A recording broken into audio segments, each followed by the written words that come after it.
Ny atao hoe conducteur passerelle dia ilay olona mitondra tsy mametraka ny passerelle eo amin'ny varavaran'ny fiaramanidina izay ahafahany mpandeha sy ny tompona andraikitra rehetra ao anatin'ny fiaramanidina miditra sy mivoaka.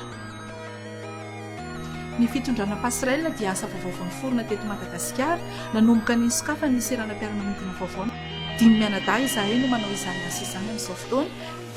Izao no vehivavy voalohany mitondra passerelle eto Madagasikara. Amin'ny maha asa vaovao azy ity eto Madagasikara moa izany dia nisy ny fiofanana tsy maintsy natao, izany hoe teto an-toerana sy tany ivelany, tany Côte d'Ivoire, Abidjan, izay nentina nahamezana ny asa ary nahazahoana traikefa sy fahalalana bebe kokoa amin'ny fomba fitondrana azy. Anisan'ny asa vaovao ny fitondrana passerelle izay mahaliana sy mahafinaritra.